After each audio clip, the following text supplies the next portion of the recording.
Nii, küsisin siin teiste käest, kas keegi loeb võiduplaani järgi, piibli lugemiskava järgi, mis 1. jaanuarist kuni detsembrini jookseb läbi piibli. Et väga hea see lugemiskava, meil on seda saab tellida ja seda saab, ostad mingi muu raamatu, saad selle peale kauba, aga see on väga hea lugemiskava. Aga ma kiusaks teid, vot praegu nüüd oli peatükk. Kui me kõik koos loeksime, siis ma saaksin küsida teilt, mida te mõtlete 1. Moosese 38. peatükist. Kui on Juuda ja Taamari lugu. Et kes on nii palju lugenud, need teavad Juuda ja Taamari lugu, Eeri ja Oonani sünd.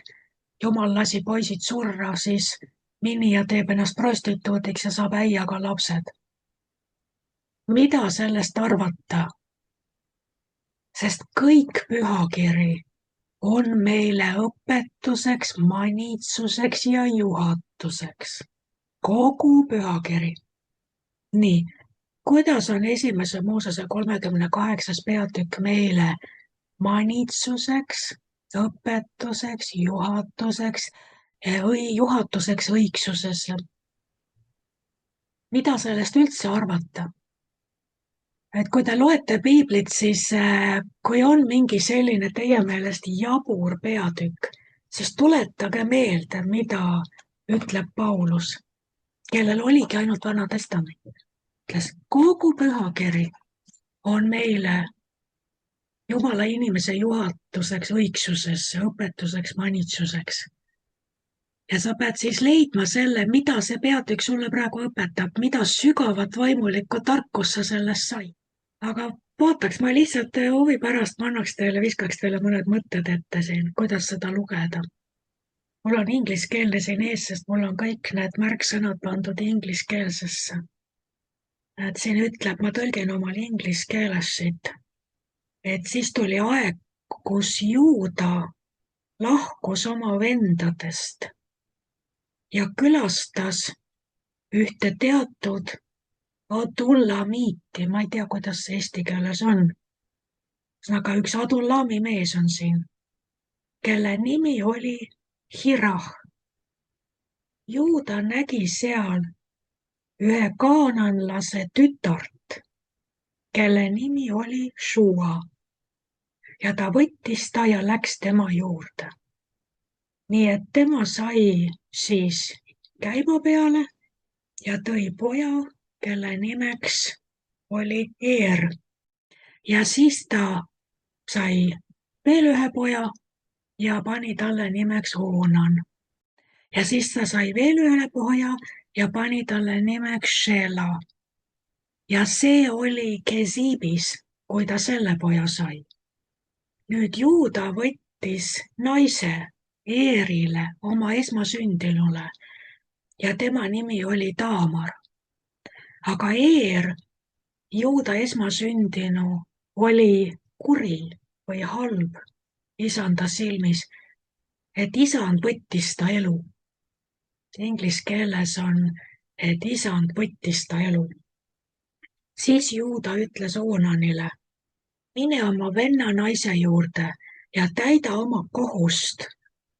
Ja kus siin on täida oma kohust siis selle vennanaise suhtes ja tõsta või kasvata talle järeltulija oma vennale. Aga Oonan teadis, et see järeltulija ei saa olema tema oma. Ja ta läks vennanaise juurde ja raiskas oma seemne või siis heitis selle eesti keeles vist on, et heitis selle maha, et mitte anda järeltulijat oma vennale. Aga see oli väga vastumeelne isanda silmis, nii et ta võttis tema elu ka. Ja paneme praegu siin punkti, see lugu läheb ju edasi siin. Ja nüüd, kui ma vaatasin kõiki neid müstilisi nimesid ja kogu seda lugu siin, sest võttes tõesti arvesse, et kõik pühakiri on meile kasuks ja juhatuseks ja manitsuseks ja õpetuseks, mida manitsust me siit saame, mida õpetust või juhatust me siit saame. Aga siin tuleb mängu jälle see, et peame arvestama, et viimne kui üks nimi, mis on siin heebrea keeles, on alati tähendusega. Ja kui meie lihtsalt seda lugedes neid nimesid ei taipa mitte midagi, siis heebrealane, tema loeb siit välja hoopis midagi muud, kui ta loeb vaimus, sest ta teab nende nimede tähendust. Ja me võime kohe algusest peale vaadata, et Juuda läks ära oma vendade juurest. Sa võid juba selle lause peale mõelda. Juuda on praeguse aja selle apostelliku reformatsiooni sümbol ka või selle taastamise sümbol.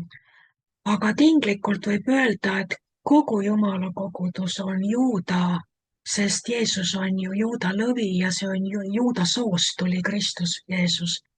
Ja meie oleme ju Kristus sees, kelle sugupuu on esimeses Matteuse peatükis. Nii et tinglikult võib öelda, et kõik on Juudas, aga kõige enam on, kuna Juuda on eesmineja, alati eesmineja Juuda on see, kelle hääl alati võetakse kuulda kõigil tasanditel, seda me oleme kunagi Youtube'is on need Juuda õpetused olemas, et kui Juuda räägib, siis kõik kuulavad. Ja Juuda on eesmineja, Juuda on tee näitaja, tee rajaja, Juuda on apostelliku sümbol. Ja nüüd on siin Juuda, kes läheb ära oma vendade juurest, eemaldub. Aga huvitavas suunas ta läheb. Ta läheb Adullami mehe juurde. Ja see Adullam tähendab rahvaõigus. Sa mõtle ise, rahvaõigus, kuidas see kõlab, väga demokraatlikult on ju. See on, mis on rahvaõigus ja see tähendab ka nende tunnistus ja nende saak. Nii et see on midagi, mida rahvas peab oma õiguseks. Rahva oma õigus. Ja Juuda läheb sinna. Ja see mees, kelle juurde ta läheb, selle nimi on Hirah. Ja see tähendab liberty ehk siis vabadus ja ka viha, anger.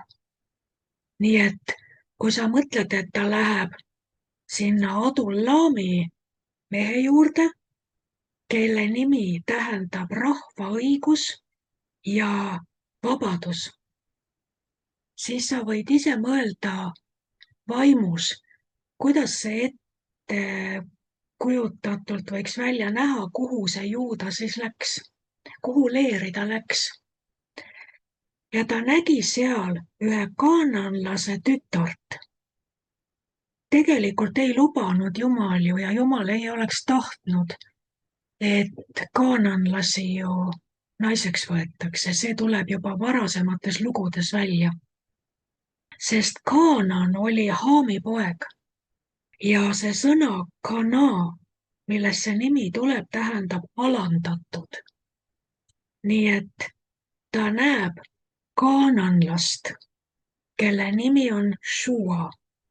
Nii et see on alanduse paik või alandatud paik ja see naine, tema nimi on Shua, mis tähendab jõukus. Ka selline välja nõudma, hüüdma, cry out. Nii et üsna selline huvitav pilt tuleb siin. Ja mis on veel see Kaanani sõna, see on ka kuidagi tuleneb või seotud sõnaga knaan, mis tähendab kauplejat, kaupmeest, nagu ärimeest või äri. Merchant, trader, kaubavahetaja, kaupleja, kaupmees. Nii et kui ta läheb sinna kohta, mis on tegelikult üks alandatuse ja alanduse paik, ta võtab sealt naise, kelle nimi tähendab jõukus, aga see on seotud rahva õigusega, nende saagiga, nende tunnistusega, milleks neil on õigus, ja see on seotud raha tegemisega, kauplemisega, kaubaga. Enam-vähem kujutate ette, kuidas see tiib välja näeb, kuhu see Juuda läheb. Ja nüüd see naine saab esimese poja, esmasündinu. ja selle esmasündinu nimi on Eer ja see tähendab valvsus, valvel olek, valvsus. Nüüd te näete, et siit sellest alandusest Juuda läheb selgelt valesse kohta ja sellest alandavast kogemusest sünnib üks valvsus. Ja me pärast näeme seda, et see ei meeldi Jumalale üldse. Ja teine poeg, kes sünnib, tema nimi on Oonan ja Oonan tähendas tugev. Aga Jumalale see tugevus ei meeldinud, nii et sa võid juba siit välja lugeda, et see valvsus ja jõud ja tugevus, mis siis lähtub sellest alandusest, mille Juuda saab, siin on üks teistsugune valvsus ja teistsugune tugevus, mis ei sobi Jumalale üldse ja sealt kaudu Jumal ei oleks soovinud tuua Kristuse seemet, ühesõnaga see Kristuse seeme oleks seda kaudu edasi liikunud. Ja nüüd tuleb kolmas poeg ja kolmanda poja nimi on Shelah ja see tähendab küsitud, palutud, anutud, see on siis palutud poeg. Aga siin ütleb huvitavat asja, et see, mida paluti, see poeg, see sündis Kesiibi paigas. Ja see tuleb sõnast kazaab ja see tähendab võltsitud, võltsing.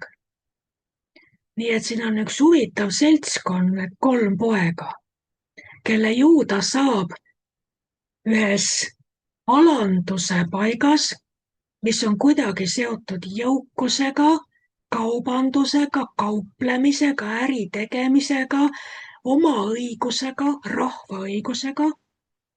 Ja 3. poeg sünnib ühes võltsitud või võltsingu paigas. Ja on see palutud poeg. Nii. Ja nüüd Juuda võtab oma esmasündinud pojale Eerile naise. Ja selle naise nimi on Taamar. Ja Taamar on see, kes on nüüd meie sugupuus. Juuda sugupuus, Kristuse sugupuus. Ja Taamar tähendab palmipuu. Ja palmipuu on väga positiivne, kui sa vaatad siin, mul on kirjas laul 92:13, et õige lokkab nagu palmipuu. See on õigsus, õige. Ja teine on ülemlaul, võrdleb ka seda Kristuse pruuti, et sul on rüht nagu palmipuul. Nii et Taamar tuleb siin sisse, Juuda võtab vähemalt õige naise oma esmasündinule. Aga see valvsus, Juuda esmasündinu, oli kuri või halb isanda meelest, nii et isand võttis ta elu, Jumal võttis ta elu. Jumal ei soovinud, et sealt kaudu midagi edasi tuleks. Eks? Ja nüüd korraks mõtleme, vaata, kui sa mõtiskled nende nimede, kogu nende lugude üle, mis siin on piiblis, mis on sellised kummalised. Kui sa mõtled nüüd, et mis juhtub, kui inimesest tekib üks vale valvsus ja üks vale tugevus, seal all on üks trauma. On ju nii? Kui sa saad ühe alandava traumakogemuse, mis on see, mis tavaliselt inimesest koju võtab, ta ei usalda enam kedagi. Ta on valvas, ta on kahtlustav, ta on nagu piiratud või ta sulgeb oma südame. Igatahes see valvel olek, see valvsus, see ei ole see, et valvake, paluge, nii nagu Kristus ütleb, et olge valvel, eks, vaid see valvsus oli negatiivne, sest Jumal lasi ta surra. See on see valvsus, mis ei usalda mitte kedagi ligi ei lase, see on paranemata haavadest, alandavast kogemusest saadud valvsus. Juuda teeb midagi, mida ta ei oleks pidanud tegema, et ta läheb sealt vendade juurest ära ja satub ühte, ma ütleksin, ettevõtluskeskkonda. Ja tal on täielik õigus selleks, sest kõike on mul luba teha. Nii, ja Juuda, see apostellik, hakkab tegema äri. Ja kuidagi ta sealt ühe alandava kogemuse saab, sest seda see Kaanani sõna tähendab, eks, nii. Ja sealt sünnib üks vale valvasolek, valvsus, ja teine, sealt sünnib üks tugevus. kas te olete näinud tugevaid inimesi, kes ütlevad, mul ei ole kedagi vaja? ta on nii tugev, ta on nii jõuline, aga kui sa vaatad selle tugevuse alla ja taha, seal on üks, ma ei ütleks uhkus, aga seal on kuskilt üks alandus, mis on alla neelatud ja mis ei ole lahendatud ja mis ei ole terveks saanud. Te olete näinud, on teil selliseid kogemusi? Te näete, et inimene on väga tugev, väga kuidagi kaitses, valvas, aga seal taga on üks teema, mille ligi ta kedagi ei lase ja mida ta ei luba puutuda. Ja tegelikult ta ei saa enne vabaks, kui ta leiab kellegi, kes armastab teda piisavalt, kes läheb temaga koos selle kogemuse juurde ja harutab selle lahti ja annab selle õige nime. Ja võib-olla peaks see juuda ka tunnistama, et tegelikult oli see minu viga, jah. Et see pankrot, mida ma kogesin, see alandus, mida kui ma üritasin siin kangesti ärimees olla ja mida iganes ma siin üritasin teha ja kuidas siin ütleb see Hirah, see äiapapa, kelle nimi tähendab vabadus ja viha. Siukene, tänavamässajad, kes nõuavad ka vabadust, eks ole, seal on jube palju viha ja viha on mõrvavaim lausa. Praegu täna Iraanis nad ju, kes ei tunne Kristust, nad hüüavad, et me tapame need, kes tapsid meie venna, kes tapsid meie õe, meie tapame, see on lõputu taparing. Aga see on see, et nad nõuavad seda liberty't, seda vabadust, võrdsust, vendlust, vabadust, on ju. Ja see Hirah kandis seda vabadust ja seda viha. Mitte lihtsalt pühavaimu vabadus, vaid selline vihane vabadus. Ja see on seotud rahva õigusega, eks nii. Nüüd Jumal laseb sellel Eeril surra ja nüüd on siin see Oonan. Oonan on teine poeg. Pärija on esmasündinu. Ja esmasündinu kaudu oleks pidanud minema edasi tõotuse liin.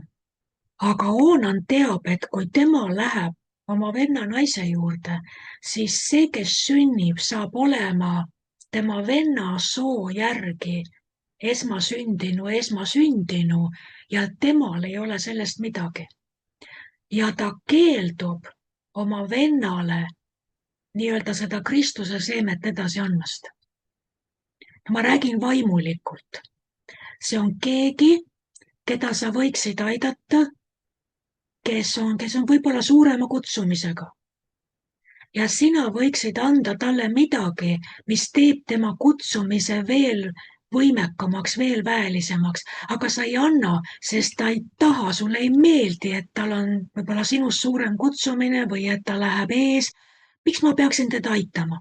Võib-olla sul on võimalik majanduslikult aidata või kuidas iganes. Sul on võimalik midagi teha ja sa ei tee, lihtsalt põhimõtteliselt ei tee. Mis mul sellest kasu on? Ja Jumalale see suhtumine ei meeldinud. Ja ta lasi ka Oonanil surra. Nii, ja mis siis edasi saab? Edasi läheb üldse väga huvitavaks. Naised on ju piiblis tihtipeale koguduse sümbol. Ja nagu ülemlauluga ma võrdlesin, Taamar tähendas palmipuud ja ülemlaulu pruuti võrreldakse palmipuuga. Nüüd Taamar teeb ühe triki siin. Ma seda ei kommenteeri. Igatahes see, kuidas ta ennast riietab ja väliselt välja näeb, juuda meelest on tegu ühe prostituudiga. Nüüd ma natukene mängin siin selle mõttega. Juudal on üks kogemus ühe ärilise mõtlemisega ja karismaatiline liikumine oli täis sellist ettevõtlust ja äritegemist. Sellist mul on õigus ja Jumal tahab, et ma saaksin väga rikkaks ja kõik muudkui püüdsid igasugust äri teha, oli ta selleks kutsutud või mitte. Nüüd Juudas saab selles karismaatilises liikumises ühe väga ebameeldiva kogemuse osaliseks. Kuidagi teda tõmmatakse millessegi kaasa, et see lõpeb ühe alandusega. Kui sa nüüd mõtled seda nüüd koguduste terminoloogias või sellises sümboolikas, siis siin on nüüd see Taamar. Ma ütlen, ma lihtsalt mängin selle mõttega. siin on Taamar, kes on koguduse sümbol. Mida esiteks Juuda ei taha minna selle koguduse lähedalegi, ta ei taha anda talle oma seda kolmandat poega, ta ei taha mitte kuidagi seda, et see tõotuse seeme või see Kristuse seeme, see Abrahami tõotus läheks põlvest põlve edasi. Ta ei taha aidata kogudust, ta ei taha aidata Taamarit. Nüüd, ja nüüd see, mida see Taamar teeb, kellele ei anta edasi seda, mis talle kuulub, ta peaks kandma Kristust, ta peaks kandma Kristuse seemet. Kristus peaks tema kaudu edasi minema järgmisesse põlve. Juuda, see peksa saanud apostel, kui nii võib öelda, ta on nii kibestunud, et ta ei lähe, ta ei taha midagi sellest Taamarist teada. Aga Taamar, ta teab, mis on tema ülesanne. Ja on, kuidas on, igatahes Juuda peab teda prostituudiks. Noh, seda ei juhtu ka väga harva, kui kogudust võrreldakse Paabeli hooraga. Ilmutusraamatus. Kõigi hoorade ema, eks ole. Et kirik on see ja see ja see ja see ja noh, on selliseid üldistavaid väljaütlemisi, mis tegelikult teevad ülekohut nendele, kes ei ole sellises mõtteviisis süüdi, mida võiks omistada sellele Paabeli hoorale, eks. Igatahes Juuda paneb siin nagu laia lauaga ja peab Taamarit prostituudiks. Aga kas ta siis oli? Ta ei olnud. See Taamar ei olnud prostituut. Taamar teadis, mis ta õigus on. Ta peab saama Kristust edasi järgmisesse põlve kanda. Tal on vaja seda, kes teda päästab. Tal on vaja seda apostellikku armu, tal on vaja seda katet, tal on vaja kuuluda sellesse isakotta, kes aitab tal kanda vilja järgmisesse põlve. Juuda keeldub oma tööd tegemast, eks. Ja mida Taamar teeb? Kui huvitav on see, mida Taamar teeb. Taamar küsib tema käest panti. Ja ma ei tea, kus siin see inglise keeles on, eesti keeles oli, et ta küsis temalt tema vöö, tema pitseri ja tema saua, tema kepi. Ja Juuda annab talle selle. Ja pärast seda on Taamar kadunud. Ja Juuda on ilma oma vööst.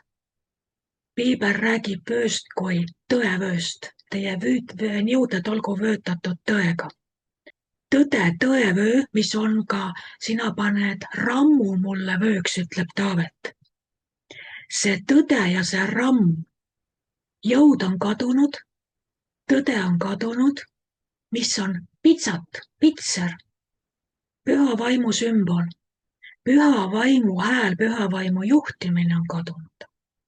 Ja kolmas, sau on kadunud, mis on meelevalla sümbol, valitsemise sau. Valitsus on kadunud, meelevald kadunud, juhtimine on kadunud, tõde on kadunud, ramm on kadunud. Miks? Sest ta keeldus kogudusega jagamast, Taamariga jagamast seda, mis tegelikult õigusega kogudusele kuulus. Ja Taamar oli tark naine. Ja nüüd see kõik siin laheneb ja ilmselt siis, kuna Juuda tunnistab oma viga, et see oli minu süü, mina ise ei aidanud Taamarit. Sellepärast see nüüd juhtus. Ta saab selle siiski tagasi. Kui ta ei oleks tunnistanud seda, ma ei tea, kas ta oleks saanud, olekski olnud tema jaoks lugu läbi, eks. Aga Taamar kandis ilmale kaksikud poisid. Ja see on samamoodi väga huvitav. Poiste nimed olid Zerah, mis tähendab seeme, ja Perets, mis tähendab siis läbimurre. Ja vaadake, kui huvitav dünaamika on siin, sest kui siin Eeri ja Oonani puhul on see, et Oonan keeldub vanemat venda Eeri aitamast, ei tee mitte midagi tema heaks. Ja Jumal lõpetab need liinid ära. Siis mis Taamari kaudu nüüd Juudast ilmale tuleb, on Serah ja Perets. Alguses paneb käe välja, nii-öelda murrab tee läbi Serah, seeme, mis on Kristuse sümbol. See punane lint või pael, mis tal pandi käe ümber, see on Kristuse selle vereohvri, see on selle sümbol. Nii et selles mõttes Serah viitab Kristusele, meie vanemale vennale. Aga mis on see, et Serah ei trügi teise ees. Serah tõmbab ennast tagasi ja lükkab Peretsi, oma noorema venna lükkab ees, teise venna lükkab ees välja. Nii et kui see Perets peaks oma nime ütlema, kui ta ütleb, siis ta peaks alati, kui küsitakse, kuidas su nimi on läbimurre, kuidas sa said läbimurde, siis Perets peab alati ütlema, minu vend oli see, kes murdis mulle tee ees läbi, et mina murdsin läbi. Ta peab alati viitama vennale, kes aitas teda, ta peab alati viitama Kristusele. Ta ei murdnud ise läbi, vaid oli üks vend, kes andis oma elu, loobus oma õigusest ja aitas teisel ees läbi murda. Ja vaata, kui siin tuleb see moment nüüd sisse, et sa loobud oma õigusest, et aidata teisel läbi murda. Vaata, selle üle tuleb Jumala õnnistus ja Peretsi kaudu tuli Kristus. Perets on Kristuse sugupuust, tema kaudu läks edasi see liin. Nii et vaadake, kui huvitavad lood on piiblis, kas pole? Seesama 38. peatükk, kui sa võtad need detailid lahti, need sümbolid lahti, siis sa saad aru siit, mida me siis õpime, nagu Paulus ütleb. Me õpime seda, et selline kadedus on väga ebameeldiv Jumala silmis, kui keeldutakse aitamast. Kuidas ta ütleb ühes kohas, et kes siis mõistab teha head ja ei tee seda, sellele loetakse see patuks. Et selline asi, et vot põhimõtteliselt mina ei aita teist kogudust, mina ei aita seda ja seda, sest mis kasu mul sellest on. Siin sa näed, et see Jumala kolmukortsutus on päris korralik. Ja tegelikult, kus Kristus saab ilmsiks, Kristuse au saab ilmsiks selle läbi, kui vend jätab oma elu, jätab oma õigused venna eest. Vaata Juuda, kui ta läheb alguses vendade juurest ära ja läheb selle Adulamiidi juurde, Hira juurde, siis ta läheb sinna ideoloogiasse, sellisesse mõtteviisi, mis räägib rahva õigusest. Minu õigus. Mis mina sellest saan? Andke mulle minu õigus, andke mulle minu jõukus, andke minule minu vabadus. Ma võtan seda, ma nõuan oma vabadust kas või vihaga.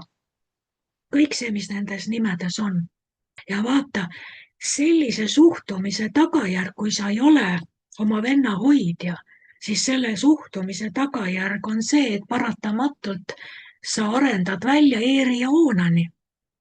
Ühe kibeda usaldamatuse, valvel oleku ja tugevuse, mis on selline ränikivi tugevus, mis ei ole soe, armastav, leebe, kaastundlik, pehme, selline mõistev, vaid see on üks tugevus, mis ei kutsu kedagi sulle väga lähedale. Ja see 3. poeg siin, mis sündis lausa võltsingu paigas, üks palutud poeg, aga vales kohas, täiesti võltsitud kontekstis, ma seda praegu ei oska siin kommenteerida, aga ma näen seda, et Kristus ei tulnud selle palutud poja kaudu, sest see oli palutud vales kohas. Ma mõtlen, kas see võib olla see, et see džesiib, mis tuleb sellest sõnast ka saab, võltsitud, võltsing, kas see võib olla see, et inimesed igatsevad ja küsivad midagi nii väga, küsivad seda palutud poja ilmsiks tulekut, aga ta on vales kontekstis, vales paradigmas, vales kohas, vales paigas. Ja kui sa oled täiesti vales paigas, kus Jumal ei taha, et sa oleks, siis on selge, et Kristus ei saa sinu kaudu ilmsiks, tähendab see vili, mis peaks sinus sündima. Jumal ei lase sellel viljal sündida, kui sa oled ühes võltsingu paigas. võltsing on, võltsing on üks paik, mis näeb välja nagu õige, on nii?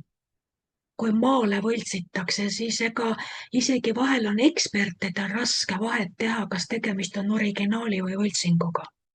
võltsing on peaaegu täpne koopia originaalist. See on peaaegu nagu õige, aga vaata, miskit on puudu, see ei ole õige. Ja see palutud poeg, kes sündis sellises paigas, Jumal ei lasknud sellel sündida, et ka sealt oleks Kristuse seeme edasi läinud. Kristus ei saa ilmsiks saada sellises paigas.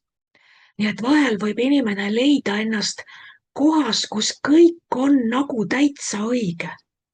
Aga ta ei saa aru, miks tal ei lasta vilja kanda. Miks ta ei kanna vilja? Miks mulle ei lasta?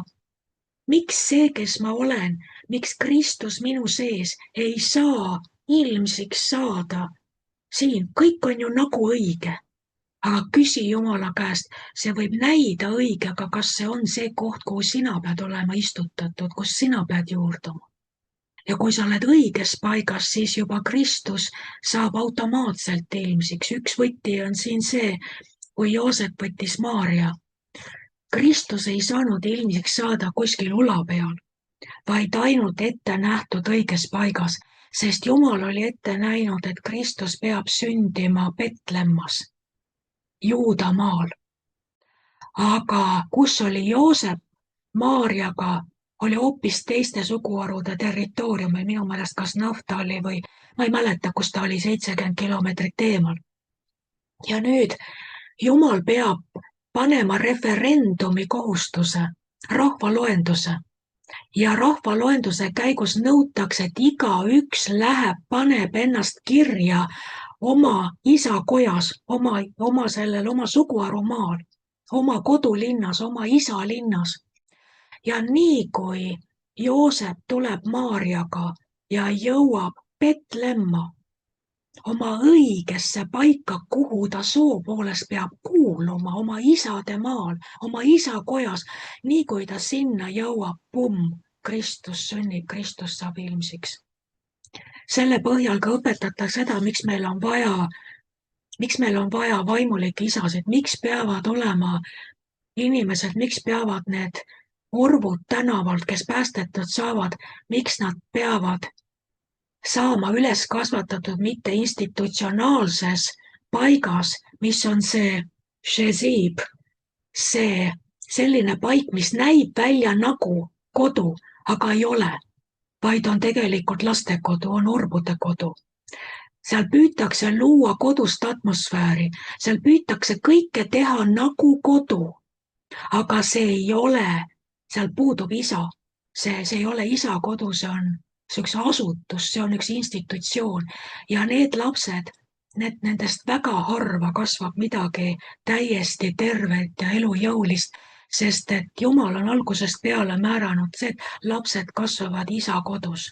Ja ka vaimulikus mõttes see karjane, kes on päriselt vaimne isa, vaimulik isa sellele vaimsele perekonnale, kui nüüd inimene jõuab oma Jumala poolt ette nähtud isa koju, isa perre, isa kotta, ma räägin vaimulikult, eks oma hõimu, oma isa lipu alla, kes siis tema eest hoolitseb ja tema kasvamise eest vastutab, et temast saaks täisealine Kristus saaks temast täiskuju.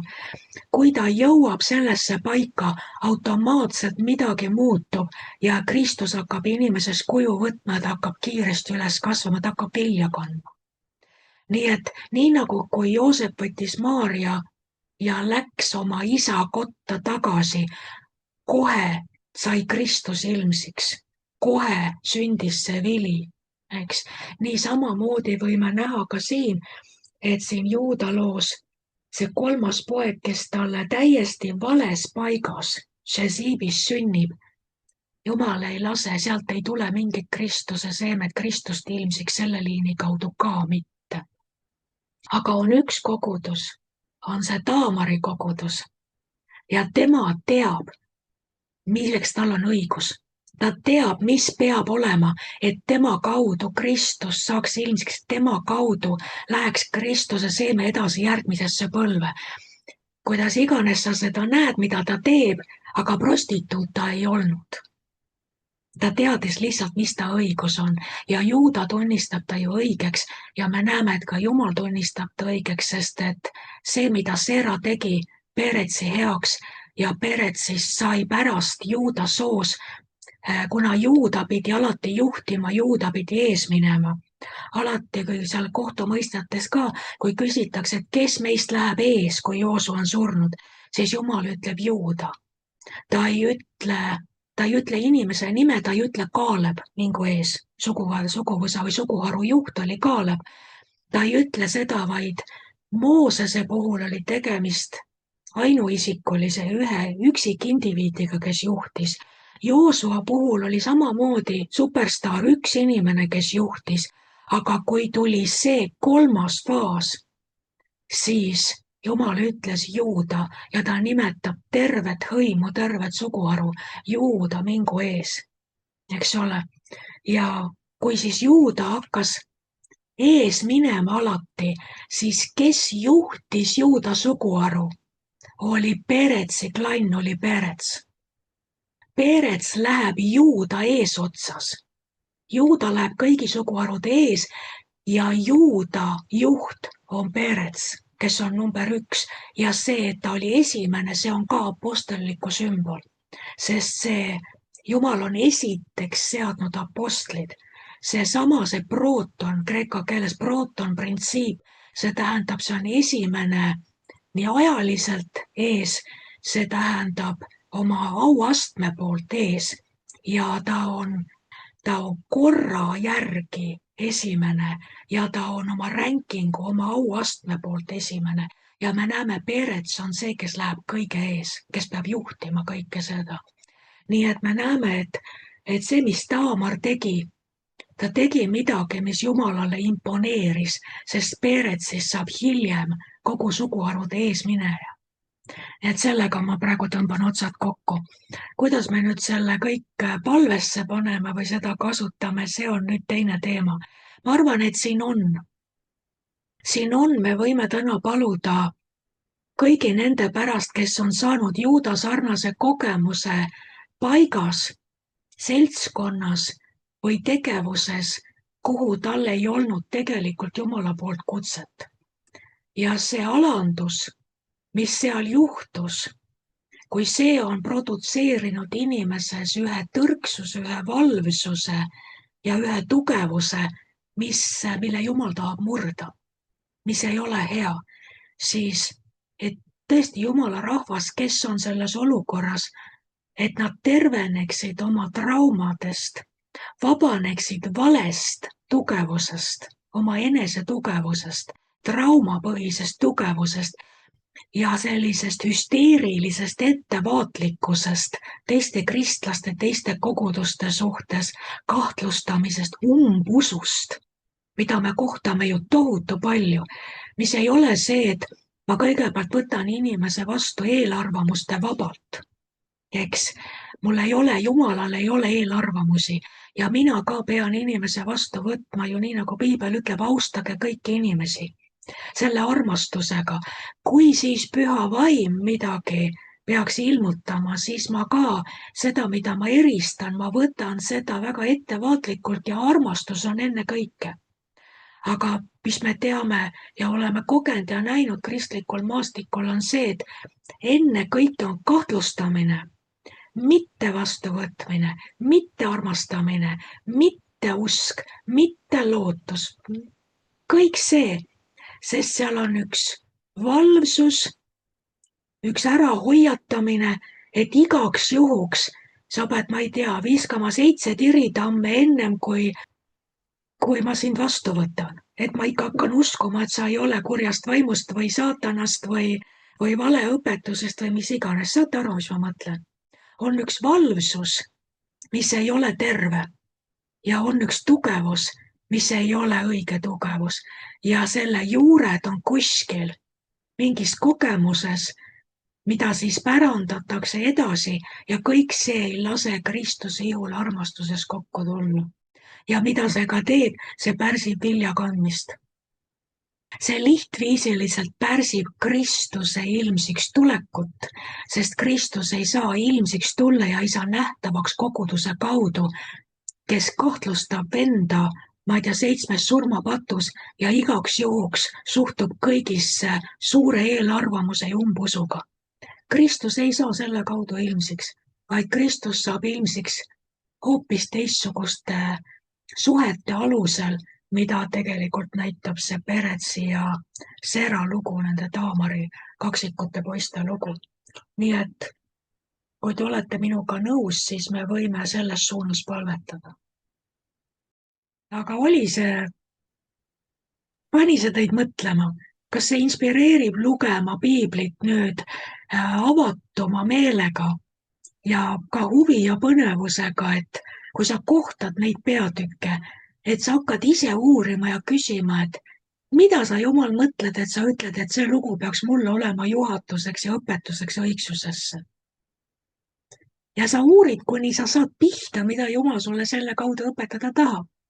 Ta peidab ära, vaata, mis on üks asi, kuidas Jeesusega oli. Seal Uus Testament, seal need evangeeliumid ütlevad, et Jeesus rääkis nendega tähendamissõnades ja ilma tähendamissõnadeta ta ei rääkinud neile mitte midagi. Aga isekeskis oma jüngritele seletas ta kõik ära. Jüngritele, sest jüngrid on need, kes tahavad aru saada. Kes tahavad õppida, jüngrid on need, kes küsivad, seleta meile ära, mida sa sellega mõtlesid. Ja nüüd need, kes küsivad, need on jüngrid ja nendele Jeesus seletab omavahel kõik ära. Nii et kui sa loed ja ei saa midagi aru, siis paras sulle. Jeesus räägibki tähendamissõnades, sest kogu pühakiri räägib temast.